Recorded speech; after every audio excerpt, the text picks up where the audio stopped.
ஆபீஸுக்கு கிளம்ப நேரமாகிவிட்டதே என்று அடிக்கடி செல்போனில் டைம் பார்த்து கொண்டே அவசரமாக காலை டிஃபனை சாப்பிட்டான் அமுதன். சாப்பிட்டதும் பக்கத்தில் டைனிங் டேபிள் மேல் இருந்த டம்ளர் தண்ணீரை எடுத்து மடக் மடக் என்று குடித்துவிட்டு எழுந்து வாஷ் பேஷனில் கையை கழுவினான். அவனுடைய ஆபீஸ் பேக்கை எடுத்து தோளில் மாட்டிக்கொண்டு ஆபீஸுக்கு கிளம்ப மனைவி சங்கீதா அவனிடம் லஞ்ச் பாக்ஸை கொண்டு வந்து கொடுத்தாள். அந்த நேரம் பார்த்து அவனுக்கு வந்த செல்போன் அழைப்பை அவன் காதில் இருந்த ப்ளூடூத் இணைப்பில் தொடர்பு ஏற்படுத்தி பேச ஆரம்பித்தான்.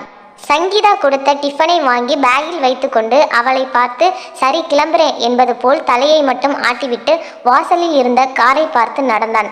சங்கீதா அவன் கூடவே வாசல் வரை போய் அமுதன் காரில் ஏறி கிளம்பும் வரை பார்த்துவிட்டு திரும்பி வீட்டுக்குள் வந்ததும் கோபமாக ஹாலில் இருந்து சோஃபாவில் பொத்தென்று உட்கார்ந்திருந்தாள். அவளுக்கு கணவன் அமுதன் மீது கோபமாக வந்தது. சமீப காலமாக அவன் முன்பு போல் அவளை கண்டு கொள்வதே இல்லை என்பதுதான் அவளுடைய கோபத்திற்கு காரணம். அவளுக்கு திருமணமான புதிதில் புளித்து போன மாவில் தோசை ஊற்றி கொடுத்தால் கூட அடடா என்ன சுவை இன்னு பாராட்டியவன் இப்போதெல்லாம் அவள் யூடியூப் வீடியோ பார்த்து விதவிதமாக டிஷ்ஷை செய்து கொடுத்தாலும் இது இன்னும் கொஞ்சம் வெந்திருக்கலாம், உப்பு கொஞ்சம் குறைவாக இருக்கு மாதிரி இருக்கே, காரணமே இல்லை என்று ஏதாவது ஒரு குறையை சொல்லுகிறான். அல்லது எதுவுமே பேசாமல் மொபைல் போனை பார்த்து கொண்டே என்ன சாப்பிடுகிறோம் என்று கூட கவனிக்காமல் சாப்பிட்டுவிட்டு எழுந்து போய்விடுறான். ஒருவேளை அமுதனுக்கு அவள் சமையலை பிடிக்கவில்லையா அல்லது அவளையே பிடிக்கவில்லையா?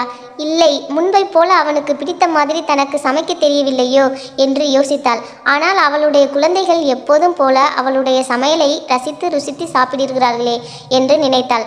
அவள் கணவனை பற்றி தீவிர யோசனையோடு சோஃபாவுக்கு முன்பு இருந்த டிஃபாவை பார்த்தபோது அங்கே ஒரு ஃபைல் இருப்பதை கவனித்தாள்.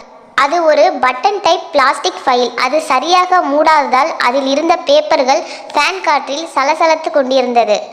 இது அமுதனுடைய ஆஃபீஸ் ஃபைல் தானே. அடடா, காலையில் ஆஃபீஸுக்கு கிளம்ப ரெடியானவன் ஆஃபீஸ் பேக்கில் இருந்து இந்த ஃபைலை எடுத்து பார்த்து கொண்டிருந்தான். அவன் சாப்பிட போகும்போது இதை அப்படியே வைத்துவிட்டு போனான். பிறகு ஆஃபீஸுக்கு புறப்படும் போது ஃபோன் பேசிக்கொண்டே ஃபைலை மறந்துவிட்டு ஆஃபீஸ் பேக்கை மட்டுமே எடுத்துக்கொண்டு கிளம்பிவிட்டான் போல என்று நினைத்தபடி அவள் அதை கையில் எடுத்து பார்த்தாள். அப்போது அந்த ஃபைல் அவளுடைய கையில் இருந்து நழுவி கீழே தரையில் விழவே அதற்குள் இருந்த பேப்பர்கள் சில ஃபைலை விட்டு வெளியில் வந்து விழுந்தன. அவள் உடனே சட்டென்று எழுந்து அந்த பேப்பரை எடுத்து மீண்டும் அந்த ஃபைலில் வைத்தாள். அதில் அமுதனுடைய முத்தான கையெழுத்து தமிழில் எழுதியிருந்த பேப்பர் ஒன்று அவள் கண்ணில் பட்டது. மற்ற பேப்பர்கள் எல்லாம் ஆங்கிலத்தில் பிரிண்ட் செய்யப்பட்டு இருந்தது. இந்த பேப்பர் மட்டும் தமிழில் இருந்ததால் அந்த பேப்பரில் எழுதியிருந்ததை படித்தாள். நீ என் மனைவியாக வந்தது என்று ஆரம்பித்த வரியை பார்த்தவுடன் அது அவளுடைய ஆர்வத்தை தூண்ட அதை முழுவதுமாக படிக்க விரும்பினாள். நீ என் மனைவியாக வந்தது நான் செய்த புண்ணியம். நீ என்னை அக்கறையோடு பார்த்து கவனித்து கொள்வதால் தான் நான் வீட்டில் கவலை இல்லாமல் சந்தோஷமாக இருக்கிறேன். எனக்கு இருக்கும் ஆஃபீஸ் வேலை டென்ஷனில் உன்னிடம் இதுவரை மனம் விட்டு பேச முடிவதில்லை. என் மனதில் உள்ளதை நேரடியாக சொல்வதை விட இந்த கடிதம் மூலமாக என் உள்ளம் திறந்து சொல்கிறேன்.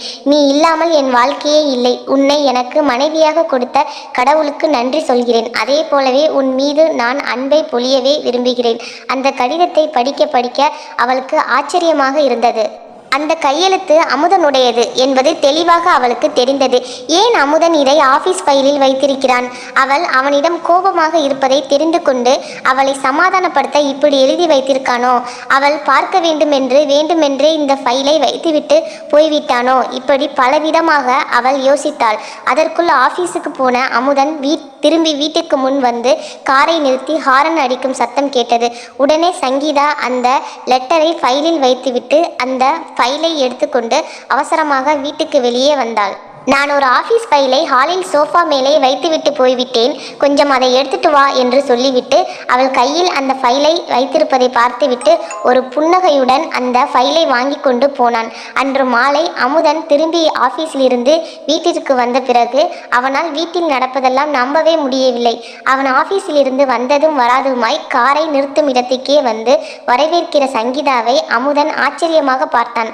முன்பெல்லாம் அவன் ஏதாவது சொல்வதற்கு முன் உங்களுக்கு ஒன்றும் தெரியாது, சும்மா இருங்க, எப்போ பார்த்தாலும் ஆஃபீஸ் வேலை, ஆன்லைன் மீட்டிங் என்று சொல்லிக்கொண்டே வீட்டையே கவனிக்கிறதில்லை இங்கு வீட்டில் ஒருத்தி என்ன சாப்பிட்றா என்ன சமைக்கிறா இப்படி எதுவும் கவனித்து கொள்வதில்லை.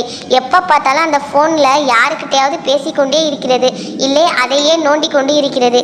வீட்டில் பொண்டாட்டி என்று ஒருத்தி இருக்கிறாளே, உங்களுக்கு ஞாபகம் இருக்கிற மாதிரி தெரியவில்லை. பெற்ற பிள்ளைகளிடம் பேசக்கூட உங்களுக்கு நேரமில்லை.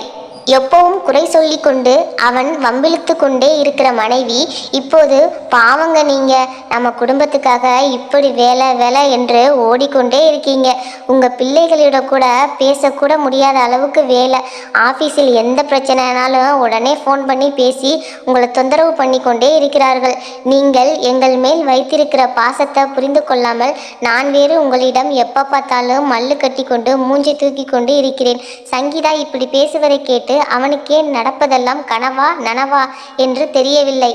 திடீரென்று அவளுடைய நடவடிக்கையில் வந்த இந்த மாற்றத்திற்கு காரணம் ஒருவேளை ராசி பலனில் சொல்வார்களே, அது மாதிரி அவனுடைய ராசியில் இருக்கிற கிரகங்கள் எல்லாம் உச்சம் பெற்று விட்டதா என்று யோசித்தான். மறுநாள் வழக்கம் போல அமுதன் ஆபீஸ் கிளம்பும்போது சங்கீதா பளிச்சென்று புன்னகையுடன் கூடவே வாசல் வரை வந்து வழி அனுப்பினாள். அவனுடைய லஞ்ச் பாக்ஸ், ஆபீஸ் பேக் எல்லாவற்றையும் அவளே எடுத்து கொண்டு வந்து அவனுடைய காரில் வைத்து விட்டாள். கல்யாணமான புதிதில் அவனோடு அன்பாக சிநேகமாக இருந்த மனைவி சங்கீதாவை மீண்டும் பார்ப்பது போல் அமுதனுக்கு தெரிந்தது. நேற்று இல்லாத மாற்றம் என்னது என்ற திரைப்பட பாடல் அவன் நினைவுக்கு வந்தது. இப்படி யோசித்துக் கொண்டே ஆபீஸுக்கு வந்த அமுதனை அவனுடைய சீட்டில் வந்து உட்கார்ந்ததும் அவனுடைய ஜூனியர் நவீன் எதிரே வந்து நின்றான். ரொம்ப தேங்க்ஸ் சார், உங்க அனுபவ அறிவை வச்சு என்னுடைய குடும்பத்தில் இருந்த பிரச்சனையை சரி பண்ணி கொடுத்துட்டீங்க. சூப்பர் சார், இந்த உதவியை எனக்கு மறக்கவே மாட்டேன். உண்மையில் உங்களை போல் ஒரு ஹஸ்பண்ட் கிடைக்க உங்க வைஃப் கொடுத்து வச்சிருக்கணும். அவங்க ரொம்ப லக்கி சார் என்று மகிழ்ச்சியோடு மனம் நெகிழ்ந்து பேசினான். என்ன பிரச்சனைனே தெரியாம எனக்கு என் ஒய்ஃபுக்கு இடையில் இதுவரை இந்த சண்டை நீங்க கொடுத்த யோசனையால் தான் சரியாச்சு. அவளோட இனிமே சந்தோஷமா வாழவே முடியாதுன்னு நினச்சிக்கிட்டு இருந்தேன்னா இன்னைக்கு சந்தோஷமா இருக்கேன்னா அதுக்கு உங்களால தான் சார். நீங்கள் எனக்காக ஒரு லெட்டரை எழுதி காண்பித்து அதே மாதிரி என்னையும் எழுதி என் ஒய்ஃப் கண்ணில் படுற மாதிரி வீட்டில் வைக்க சொன்னீங்க. ஆனால் நான் அவள் கையில் கொடுத்துட்டேன். அவள் அதை படித்ததும் செம ஹாப்பி ஆயிட்டா. அதுக்கப்புறம் எனக்கு ஒரே கவனிப்பு தான் என்று சொல்லிவிட்டு அவன் மனசில் தோன்றிய சில விஷயங்களை அமுதன் கிட்ட சொன்னான். சார், நம்ம கூட வேலை செய்கிறவங்கள, நமக்கு கீழே வேலை பார்க்குறவங்கள தட்டி கொடுத்து பாராட்டிட்டு அதுக்கு பிறகு அவங்கள வேலை செய்ய சொல்லும்போது அவங்களுடைய நட்பும் முழு ஒத்துழைப்பும் நமக்கு கிடைக்குது. நாம் அதே மாதிரியான அணுகுமுறையும் நம் வீட்டில் காண்பிக்கிறது இல்லை. அவங்களுக்காக உழைக்கிறமேன்னு சொல்லிட்டு நாம் அவங்க கூட பேசக்கூட நேரம் இல்லாதது போல் நடந்துக்கிறோம். வீட்டு வேலைகளையும் குழந்தைகளையும் பார்த்துக்கிட்டு நாள் முழுதும் டென்ஷனோடு வீட்டிலேயே அடைஞ்சு கிடக்கிற லேடிஸுக்கு ஒரு ரிலாக்ஸேஷன் கிடைக்கணும்னா நாம் அவங்களோட பேச நம் நேரத்தை ஒதுக்கணும், மனசு விட்டு பேசணும். அப்போதுதான் அவங்கள நாமும் நம்மை அவங்களும் புரிஞ்சிக்க உதவும். இதை உங்கள் உதவியால் நான் புரிஞ்சுக்கிட்டேன். நவீன் உற்சாகமாக பேச பேச அவனுடைய பாராட்டையும் நன்றியையும் புன்னகையோடு ஏற்றுக்கொண்டு அமுதனுக்கு அப்போது மனசுக்குள் பல்ப் எரிந்தது. அவன் நவீனிடம் பேசி வாழ்த்தி அனுப்பிவிட்டு அவசரமாக அவன் வைத்திருந்த அந்த பிளாஸ்டிக் பைலை எடுத்து பார்த்தான். வீட்டில் ஒரே சண்டையாக இருப்பதாக நவீன் அமுதனிடம் புலம்பிய போது நவீன் மனைவியை பாராட்டி எழுதுவது போல ஒரு கடிதத்தை எழுதி காண்பித்து அவனையும் அதே போல் எழுத சொல்லி பிறகு அந்த கடிதத்தை அந்த ஃபைலில் வைத்தான். சங்கீதாவின் மாற்றத்திற்கு காரணம் அந்த கடிதம்தான் என்று அமுதனுக்கு புரிந்துவிட்டது. நேற்று அந்த ஃபைலை அவன் வீட்டில் மறந்துவிட்டு போன நேரத்தில் சங்கீதாவும் படித்துவிட்டு அது அவளுக்காக அமுதன் எழுதியது என்று நினைத்திருக்கிறாள் என்று நினைத்தான். பொதுவாக அடுத்தவர்களுக்கு ஆலோசனை தருவது சுலபமான விஷயம். ஆனால் அவரவர் குடும்ப விஷயத்தில் அதை பின்பற்ற நினைப்பதில்லை. எது எப்படி இருந்தாலும் நவீனுடைய குடும்ப சண்டைக்கு அமுதன் கொடுத்த யோசனை அவனுக்கே பலன் தந்துவிட்டது. அவன் மனைவி சங்கீதா பாவம், அவளாகவே கற்பனை பண்ணி கொண்டு சந்தோஷமாகிவிட்டாள். அதை நினைத்தும் அமுதனுக்கு மனசு கஷ்டமாக இருந்தது. அவன் மீது அவள் காட்டும் அன்புக்கு தகுதியானதாக தன்னை மாற்றிக்கொள்ள வேண்டும் என்று முடிவு செய்தான். இனிமேல் மனைவி சங்கீதா கூடவும் குழந்தைகளோடும் அதிக நேரம் செலவழித்து அவர்கள் சந்தோஷமாக வைத்திருக்கணும் என்று அமுதன் தனக்குள்ளே சொல்லிக் கொண்டான்.